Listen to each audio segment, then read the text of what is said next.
드디어 히브리서 기자가 구체적인 예로 들었던 믿음의 사람들, 그 시리즈의 마지막에 와 있습니다.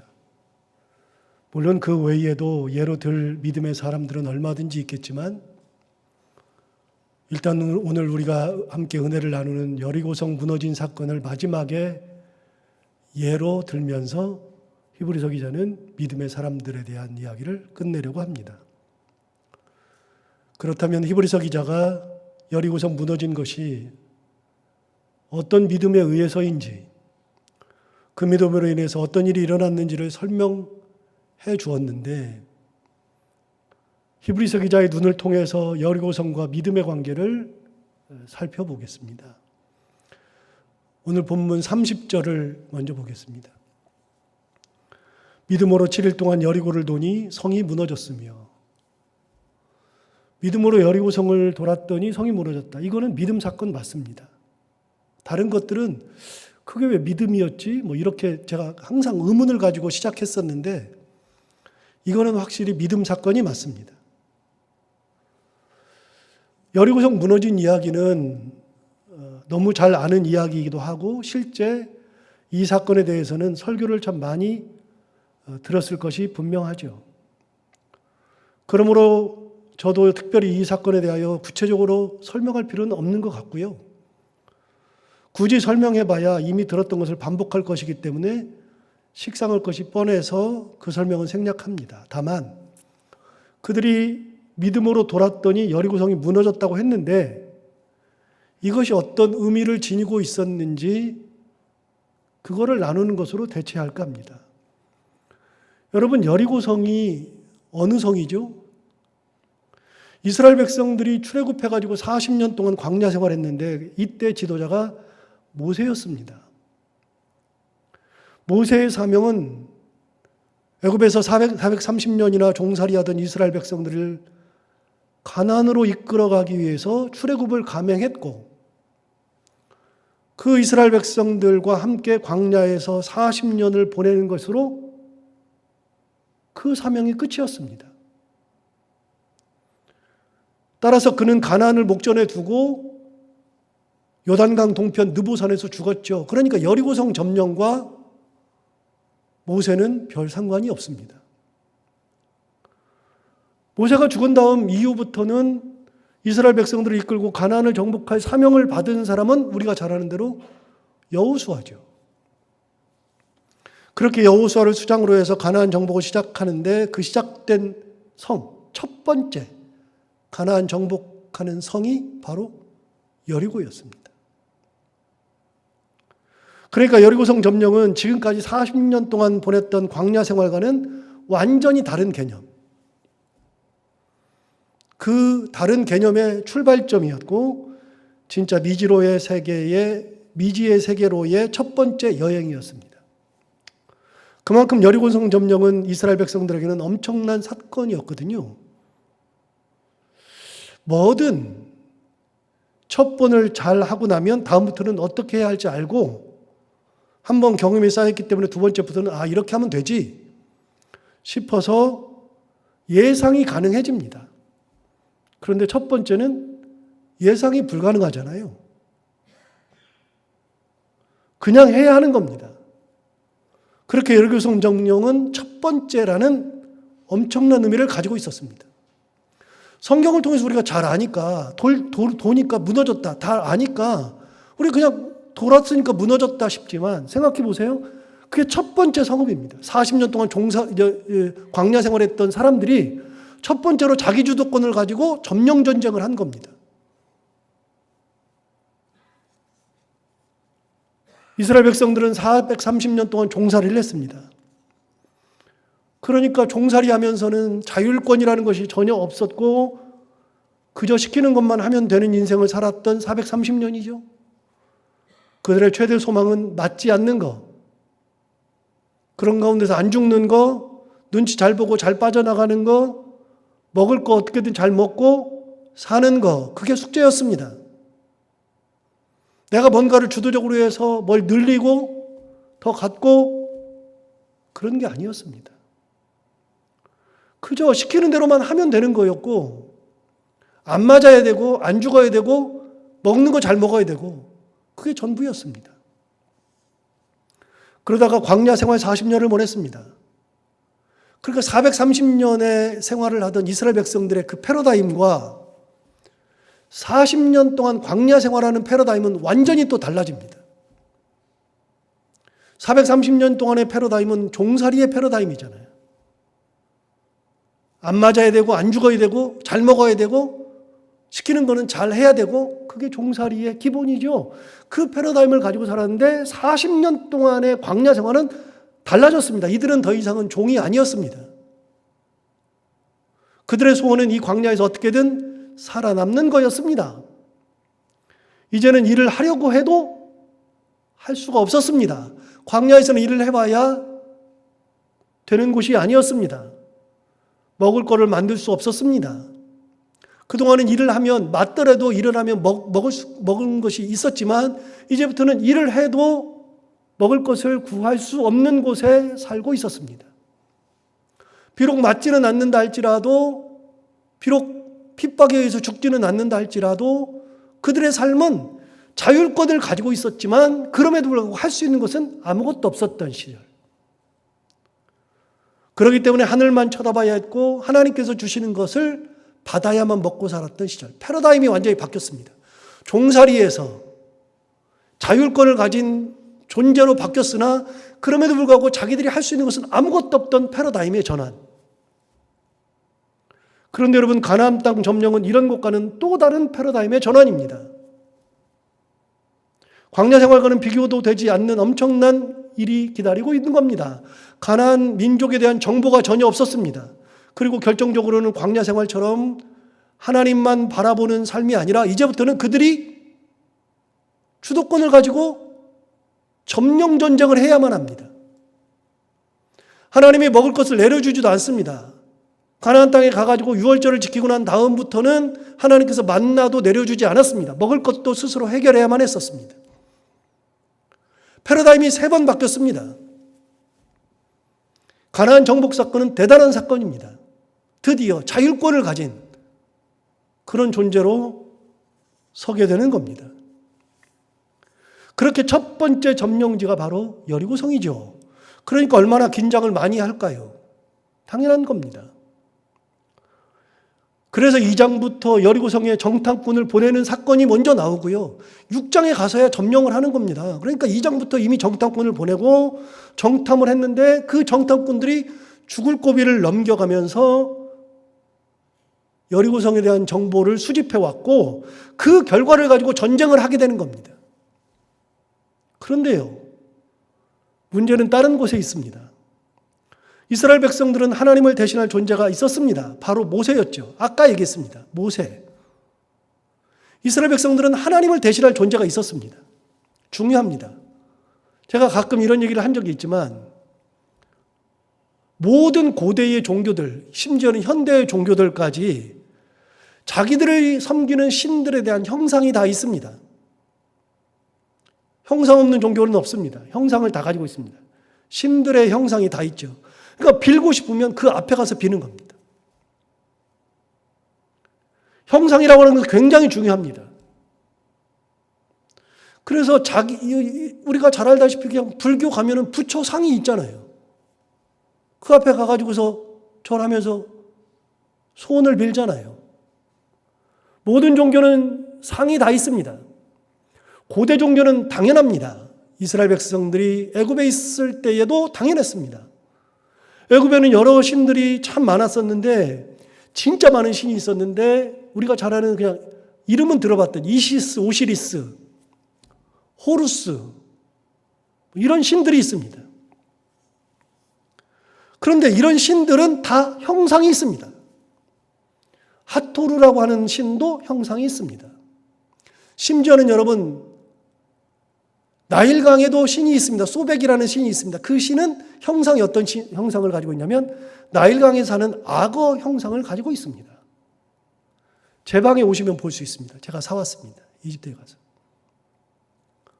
그러니까 나일강 그러면 가장 먼저 생각나는 게 소백인데 소백은 악어 형상을 가지고 있는 형상입니다. 그러니까 딱 보면 그 상을 보는 순간에 나일강이 떠오르고 그 신상 앞에서 절하면서 소원을 비는 겁니다. 모든 신상은 다, 모든 종교는 다 신상을 가지고 있었습니다. 그래서 그들이 국가의 번영을 빌고 싶으면 그 신 앞에 가서 빌면 됐죠. 특별히 이집트 사람들은요, 하토르라고 하는 신 앞에서 빌었습니다. 하토르가 국가의 번영을 줬거든요. 하토르는 소의 형상을 가지고 있습니다. 그래서 여러분, 모세가 십계명을 받으러 40일 동안 시내산에 올라갔다가 내려왔을 때 이스라엘 백성들이 만든 게 뭐죠? 암송아지였습니다. 하토르가 암송아지입니다. 국가의 번영을 빌 때는 하토르라는 신에게 가서 빌었는데 자기들이 생각하는 하나님은 형상이 없어요. 그러니까 형상 없는 신한테 빌 수가 없어요. 그 개념으로는 이해가 안 돼요. 우리도 지금 마찬가지 아닙니까? 우리는 하나님을 본 적이 없잖아요. 하나님을 알지 못하잖아요. 우리는 신상이 없어요. 하나님에 대한 상이 없어요. 놀라운 거 아닙니까, 이게? 그러니까 거기 앞에서 빌면 되는데 없으니까 이스라엘 백성들은 하나님을 보고 싶은데 하나님을 볼 수 없으니 대신 봐야 했던 존재가 모세였습니다. 모세는 하나님의 대용품입니다. 이집트뿐만이 아니라 모든 신을 가지고 있는 나라들, 그 신들은 다 신상이 있습니다. 페니키아에는 바알 신이 있고요. 바알은 우리 너무나도 유명한 거 아닙니까? 아세라 신상이 다 있고요. 다 있습니다. 모세가 왜 중요한가? 이스라엘 백성들은 하나님을 본 적이 없어서 하나님을 잘 알지 못하는데 모세가 그 역할을 대신 했었습니다. 진짜 모세는 엄청난 존재였죠. 모세는 하나님 대용이었고 모세가 없어지면 그들은 불안했습니다. 하나님이 사라진 것 같았습니다. 그래서 시내산 갔을 때 역시 암송아지를 만들어 놓고 이게 우리를 인도한 신이다 그러면서 이 신을 다시 모시고 애굽으로 돌아가자 그렇게 말하지 않았습니까? 이해가 됩니다. 그런데 여러분, 하나님은 모세를 어떻게 했느냐? 신명기 34장이면 신명기 34장이 신명기의 마지막 장이잖아요. 그 다음에 여호수아 1장이 나오잖아요. 신명기 마지막 장에서 모세가 죽는 장면이 나오는데 그때 어떤 일이 벌어졌는가? 신명기 34장 5절 6절에 보면 이렇게 되어 있습니다. 5절, 이에 여호와의 종 모세가 여호와의 말씀대로 모압 땅에서 죽었다. 예, 가나안 땅 들어가지 못하고 모압 땅에서 죽습니다. 6절, 벳부올 맞은편 모압 땅에 있는 골짜기에 장사되었고 오늘까지 그의 묻힌 곳을 아는 자가 없느니라. 여러분, 모세, 우리가 잘 알다시피 모세는 무덤이 어디 있는지를 모릅니다. 모세가 분명히 벳부올 맞은편에 묻혔다고 되어 있는데 벳부올 맞은편이지 어디라는 게 없습니다.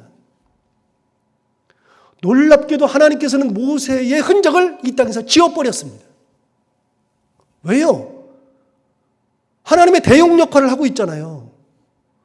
그럼 모세의 무덤을 만들어 놓는 순간에 가나안 땅에 가다가 어려운 일이 생기면 모세 무덤 와가지고 사람들이 빌 거 아닙니까?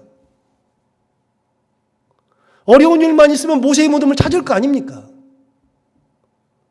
여호수아를 의지하지 않고 하나님을 의지하지 않고 끝까지 모세의 무덤 앞에 갈 거 아닙니까? 그러니까 하나님은 모세의 무덤조차도 없애버렸습니다. 이게 최초입니다.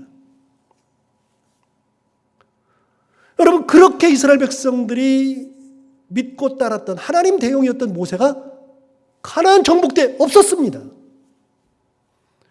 여리고성을 점령할 때 모세는 사라졌습니다. 이스라엘 백성들에게 있는 공포는 대단한 거 아닙니까?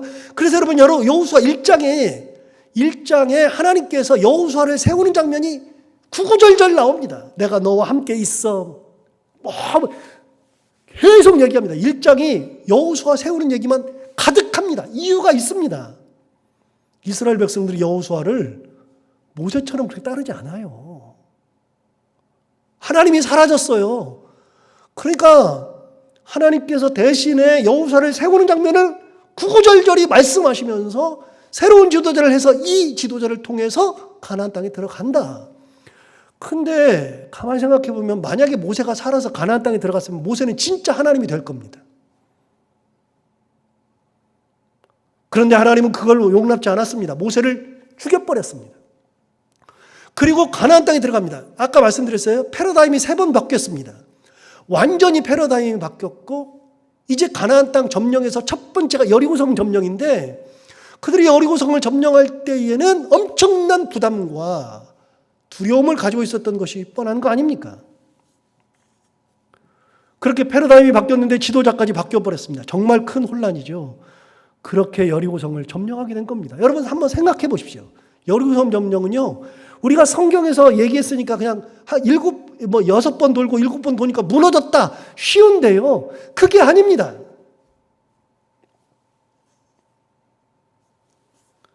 그런 여리고성을 무너뜨렸습니다. 그것도 7일 동안 도는 것으로 말입니다. 그런데 여러분, 히브리서 기자는 이렇게 7일 동안 돌고 여리고성 무너뜨렸다는 것을 믿음이라고 말하고 있는 겁니다. 정말요? 아까도 말씀드렸습니다. 네, 진짜로 믿음으로 무너뜨린 겁니다. 얘기를 아까 중간으로 다시 돌려보겠습니다. 이스라엘 백성들이 여리고성을 점령하기 앞서서 2장에서, 여호수아 2장에서 정탐꾼을 보냅니다. 지금까지의 성경은요, 어디를 가든지 정탐꾼을 보내본 적이 한 번도 없습니다. 물론 가데스 바네에서 그 상황이 어떤지, 가나안 땅의 상황이 어떤지 한번 갔다 와봐라, 40일 동안 정탐꾼을 보낸 적은 있습니다. 그건 점령을 하기 위해서가 아니라요, 가나안 땅이 어떤 건지 한번 봐봐라, 그런 거죠. 그런데 이거는 진짜 여리고 성만 딱 가서 정탐을 했습니다. 정탐꾼이 갔다 왔습니다. 2명이. 그런데 이렇게 정탐꾼을 보내서 이 정탐꾼이 기생 라합을 만나기도 했었고, 이스라엘 정탐꾼이 온 것을 알게 된 여리고 왕이 군사를 보내서 라합의 집에 숨어있던 정탐꾼을 찾아냈을 때 라합의 기지로 지붕에 숨어 겨우 목숨을 구하기도 했었고, 그리고 지붕에서 붉은 밧줄을 내려서 그걸 타고 내려와서 겨우 탈출했었고, 라합의 말대로 그들은 잡힐지 모르니까 산에서 3일 동안이나 숨어 있다가 겨우 탈출해서 돌아왔습니다. 정탐한 거 쉬운 거 아니었습니다. 그렇게 정보를 모았죠. 그럼 여러분 상식적으로 정보를 모았어요. 여리고성이 어떤 곳인지, 군사가 어떻게 돼 있고, 사람들은 어떻게 지금 하고 있고, 어떤 상황이고, 정보를 다 모았죠. 그러면 정보를 모았으면 어떻게 해야죠? 그거를 토대로 해서 작전을 세우고, 어떻게 공격할지, 공격할 때 군사들은 어떻게 배치를 해야 할지, 성을 점령할 순간이 오면 어떻게 해야 할지, 공격하는 이스라엘 군사들을 어떻게 뒤에서 도와줘야 할지 등등 많은 작전을 세울 겁니다. 그것 때문에 정탐꾼 보낸 거 아닙니까? 그리고 그 작전을 아주 세밀하게 세운 것을 토대로 한 채 오차도 없이 전쟁을 해야만 합니다. 여러분, 이게 여리고성 점령이에요. 그런데 여러분, 놀라운 일이 생겼습니다. 정탐꾼을 보내가지고 실컷 정탐하고 죽을 고비를 넘겨서 정탐 다 해오고 작전을 다 짰는데 갑자기 하나님께서 무기 들지 말랍니다. 무기가 필요 없답니다. 작전 펴지 말랍니다. 죽을 고비 넘겨서 다 수집한 정보 필요 없답니다. 그런 거 다 쓸데없답니다. 하나님께서 그냥 돌기만 하라는 겁니다. 하루에 한 번씩만 돌라고 합니다. 6일 동안. 그리고 마지막 7일째 되는 날에는 7번을 돌고, 7번 돌 때 제사장이 양강나팔을 불면서 큰 소리로 여호와께서 너희에게 이 성을 주셨느니라, 그렇게 말하면 이스라엘 백성들이 큰 함성을 지르고, 함성을 지르면 성이 무너진다는 겁니다. 웃기는 거 아닙니까? 여러분 생각해 본 적 있습니까? 저도 설교를 준비하면서 다시 한번 묵상하다가 이걸 생각했습니다. 어떤 생각? 정보를 다 모았는데, 죽을 고비를 넘기면서 정보를 모았는데 하나님이 그 정보를 필요 없다고 말씀하시는 겁니다. 왜 보냈어요? 정탐꾼을? 정탐꾼은 정보를 왜 수집했어요? 의미 없는 짓만 한 거 아닙니까? 그러면 하나님께서 정탐꾼을 보낼 때, 야, 정탐꾼 보낼 필요 없다. 야. 기다려봐. 내가 나중에 무너뜨려 줄 테니까 너희들 그냥 돌기만 하면 돼. 미리 말씀하시면 되는 거 아닙니까? 그런데 그런 말씀은 한마디도 하지 않으시다가 기껏 다 준비를 했더니 그것을 다 무시하고 이렇게 말씀하시는 겁니다. 어떻습니까? 만약 여러분들이 이스라엘 백성들이라면 어떻겠습니까? 믿음이 출중하니까 하나님 시킨 대로 내가 다 하죠. 뭐 그렇게 쉽게 대답할 수 있겠습니까? 여러분, 제가 만약에 지도자인데 이렇게 다 세밀하게 정보를 수집했고 준비를 다 마쳤고 우리가 군사는 이렇게 배치하고 이렇게 한다. 우리 교회 이렇게 한다. 다 했는데 갑자기 다 무시하고 야, 하지 말래. 그냥 둬라. 그러면 여러분 당장에 왜 그렇게 하세요? 그러면 정탐꾼 왜 보냈어요? 뭐하러 수집했어요? 그런 얘기 다 나올 거 아니겠습니까? 목사님 정신 나갔어요? 라고 하지 않겠습니까? 이스라엘 백성들의 믿음이 무엇이죠?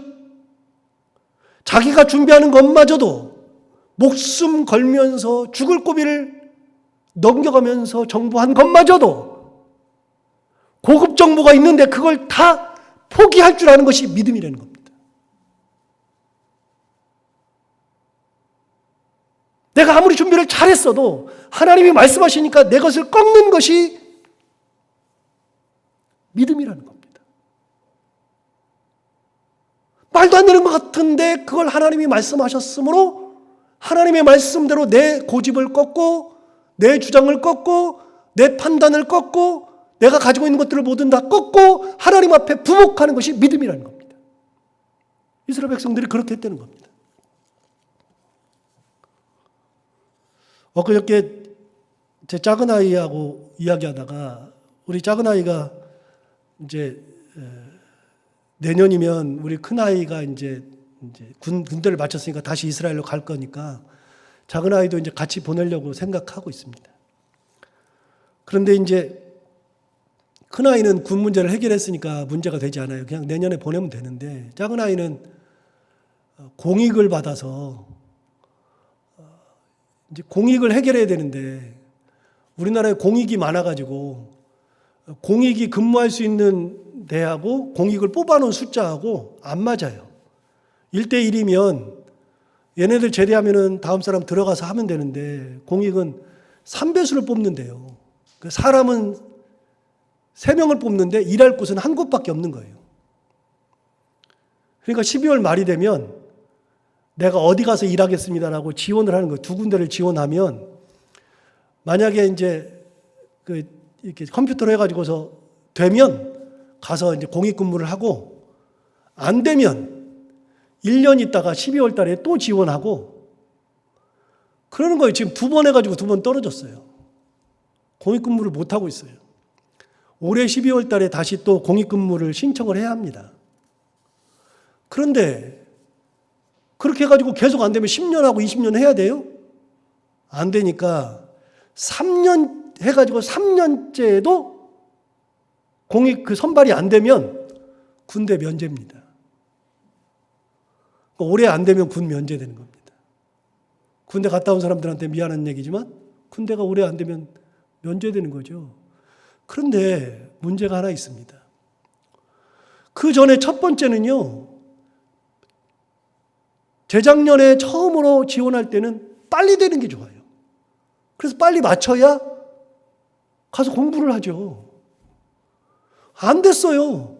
작년에 다시 지원을 했는데 또 안 됐어요. 이번이 마지막입니다. 그러니 처음에는 빨리 돼가지고 빨리 맞추는 게 좋은데 이제 3번째가 되니까 이제는 돼버리면 걱정이에요. 이제 너무 늦어지니까. 그래가지고 형하고 동생하고 같이 보내고 싶은데 같이 공부를 시키고 싶은데 그럴 수가 없으니까요. 그래서 얘기를 하다가 이제 작은 아이랑 얘기를 하다가 참 고민이다. 이제는 진짜로 안 돼야 되는데 안 되고 그래야지 이제 정상적으로 가서 공부를 하는데 너무 늦어질 것 같다. 그렇게 얘기했습니다. 그랬더니 갑자기 애가 저한테 왜 걱정하냐는 거예요. 아빠가 하나님 생각을 어떻게 이기냐는 거예요. 하나님의 계획이 뭔지 모르는데 아빠가 왜 그 생각하고 있느냐는 거예요. 자기는 걱정 하나도 안 된대요. 아, 정말 목사 아들답죠.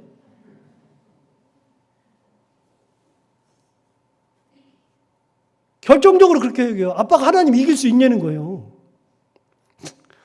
더 뼈아픈 얘기는 아빠가 고민해가지고 해결할 거면 고민하는데 만약에 고민해도 해결이 안 되면 고민하지 말라고 설교했는데 왜 설교대로 안 하고 고민하고 있냐. 아, 정말 뼈아픈 얘기를 하더라고요. 그래서 제가 느꼈습니다. 야, 제가 대충 설교 듣는 것 같아도 듣긴 다 듣는구나. 그거 다 마음에 두고 있구나. 진짜 제가 뜨끔했습니다. 물론 되더라도 하나님의 뜻이니까 저는 그냥 뭐 하나님의 뜻이 보여요. 그 당연한 거 아니겠어요? 그런데 제 바람은 그런 건데 얘는 한 걸음 더 나가는 거예요. 그걸 왜 걱정하고 있느냐, 고민하고 있느냐, 하나님의 뜻인데 라고 얘기하는 겁니다. 맞는 말 아닙니까? 여러분, 내가 계획하는 것이 꼭 이루어져야만 되는 겁니까? 이스라엘 백성들의 믿음이 그겁니다, 여러분. 다 준비됐어요.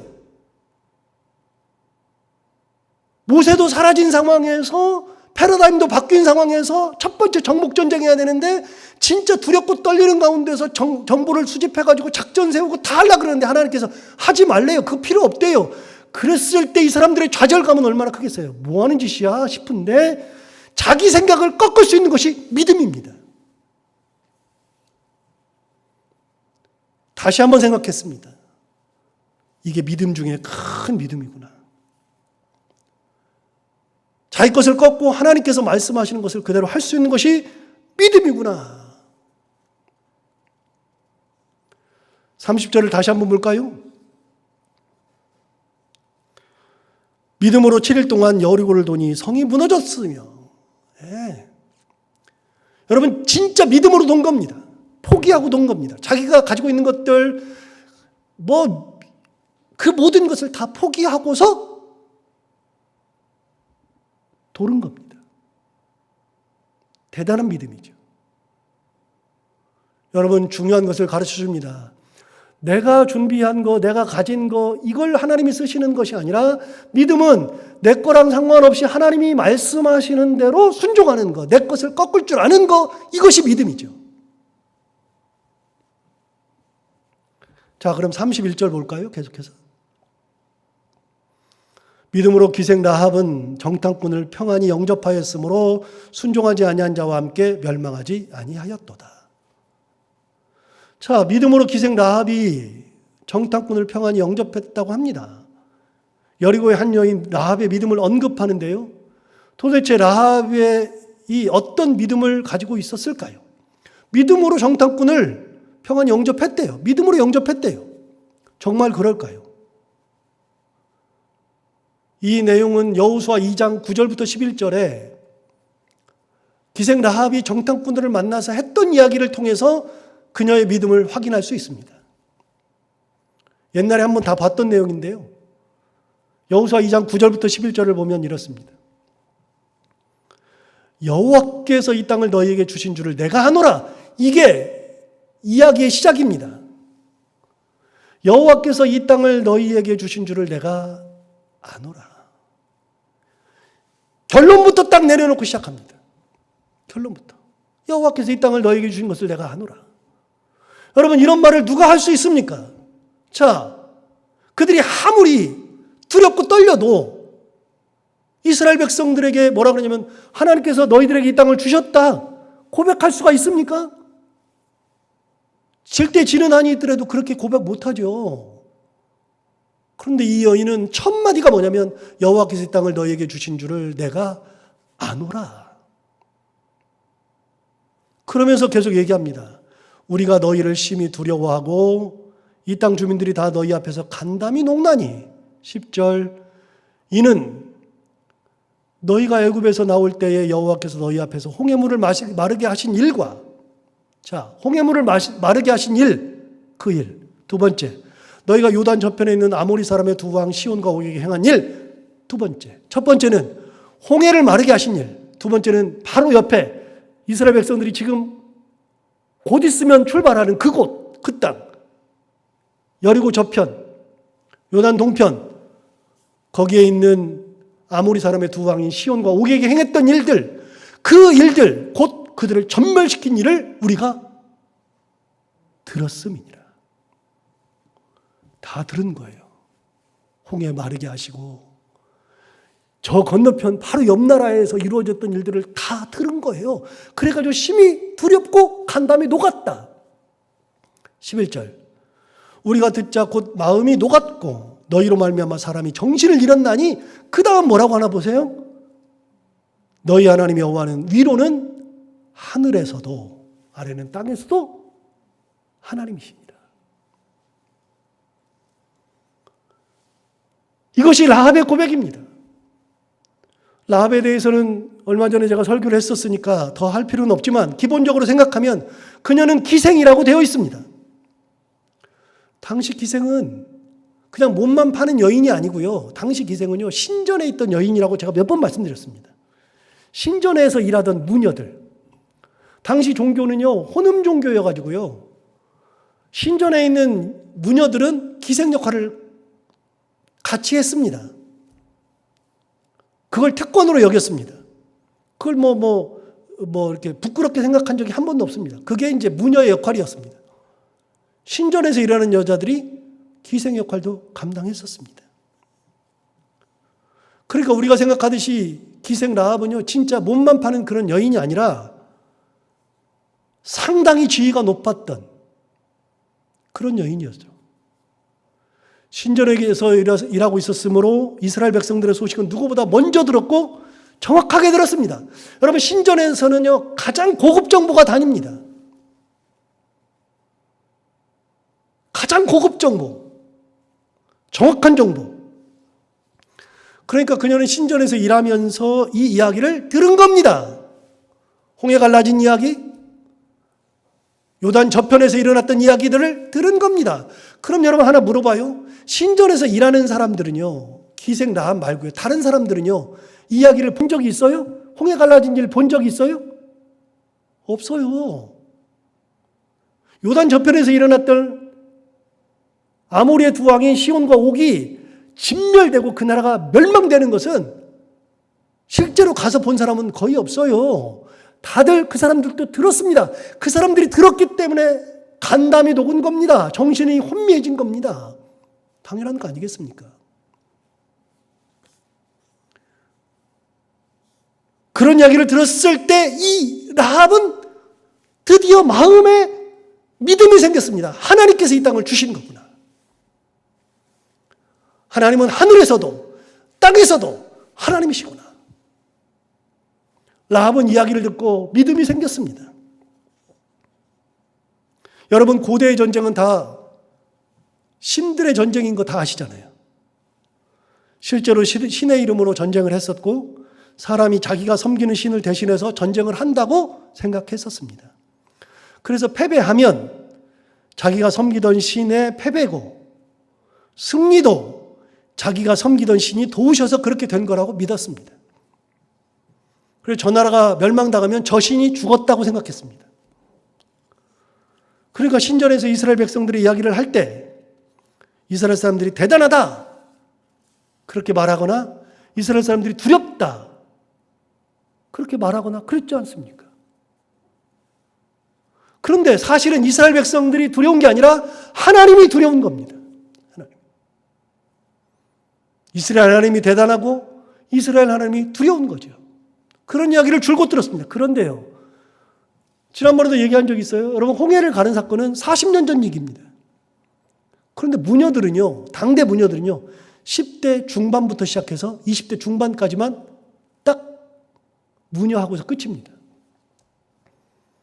더 이상은 무녀로서 살지 못합니다. 나이가 많은 사람은 30대까지도 갈 수 있나? 못 갑니다. 20대 초반 되면 다 은퇴입니다. 그러니까 기생 라합은요, 기본적으로 40살이 되지 않았습니다. 자기가 태어나기도 전 얘기를 들은 겁니다. 자기가 태어나기도 전 얘기를 신전에서 하는데 여리고 사람들이 얼마나 두려운지, 라합이 태어나서 무녀가 됐을 때 10대 후반, 10대 중반이라고 치면 지금으로부터 몇 년 전입니까? 20년 넘게 있었던 이야기를 그때 자기가 무녀가 되어서 20대가 되었을 때에 그 20년 전 이야기, 30년 전 이야기를 들은 거 아닙니까?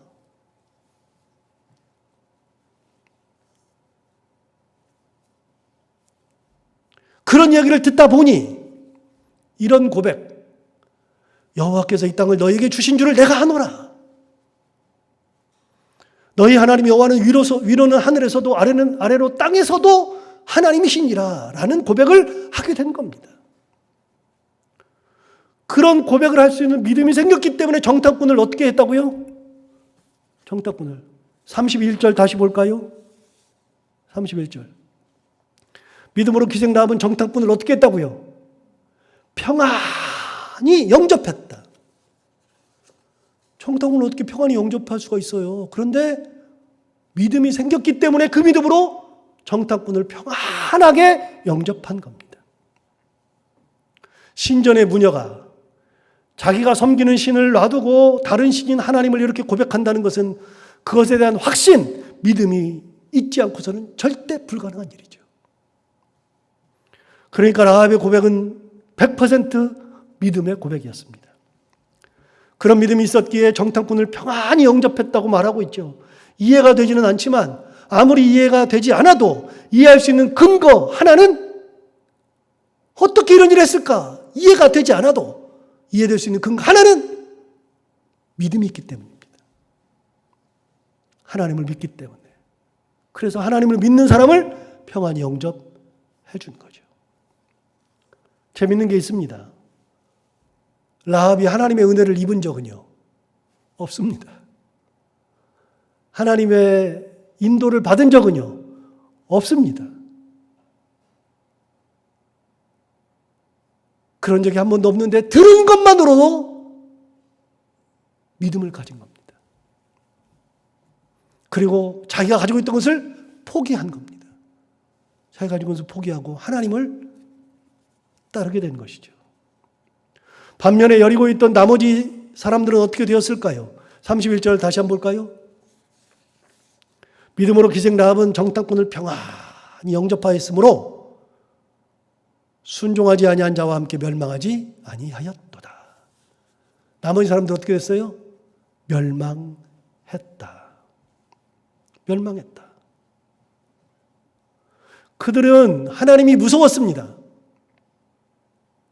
두려워서 간담이 녹았습니다. 정신이 혼미했습니다. 그 정도로 하나님이 두려웠습니다. 그러면 여러분 하나님 앞에 납작 엎드려야 되는데 끝까지 하나님 앞에 엎드리지 않고 자기 고집 세우다가 멸망당하고 말았습니다. 결국 순종하지 않은 꼴이 되어서 그렇게 된 것이죠.